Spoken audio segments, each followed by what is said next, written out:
In the 1970s and 80s, New York City was the stage for a dramatic power shift in American organized crime.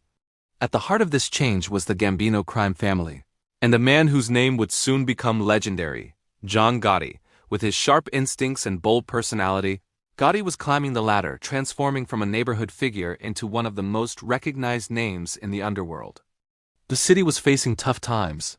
Economic challenges, shifting politics, and constant power struggles among the five families created a chaotic environment.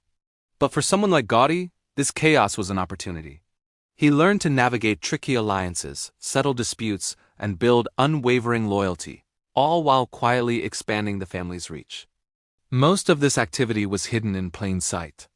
Small businesses, union connections, and unassuming social clubs served as the nerve centers where deals were made and strategies were planned. The public saw ordinary city life, but beneath the surface, a complex operation was in motion. The Gambino family was like a well-oiled machine, with different crews handling specific jobs. Some managed the money, others coordinated logistics, and many maintained the family's influence in neighborhoods where they had deep roots. Gotti's rise sped up as he proved he could manage people and keep things in order. He had a natural charisma and an ability to control any situation, which made him stand out. He was working his way up the hierarchy, but it was clear to everyone that he was destined for more. However, this growing empire didn't go unnoticed. Law enforcement started connecting the dots. They saw sudden, unexplained wealth, small companies with mysterious financial growth, and repeated gatherings at known underworld spots. Surveillance operations ramped up. Agents began monitoring communications, and federal investigators started mapping out the vast network of the Gambino family.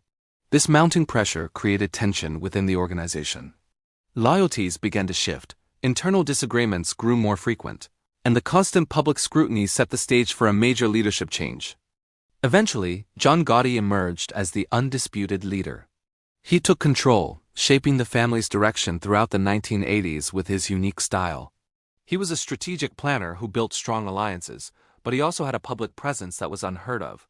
He wasn't hiding in the shadows. This made him famous, but it also put a giant target on his back. His visibility came with huge risks.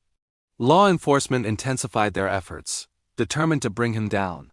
They recorded conversations, tracked financial records, and built a massive case targeting the highest levels of his organization. By the end of the decade, the relentless pressure paid off. A combination of intense surveillance, informants from within the family, and long-term federal investigations finally brought consequences that would reshape the Gambino family forever. What started as a steady rise built on influence and control ended in a spectacular collision with federal power. It marked the end of an era for the New York underworld, leaving behind a fascinating and complex chapter in the city's history, a story of ambition, power, and the hidden world operating just beneath the surface of daily life. Thanks for watching. If you enjoyed this look into history, be sure to like this video and subscribe to our channel for more stories like this one. We'll see you in the next one.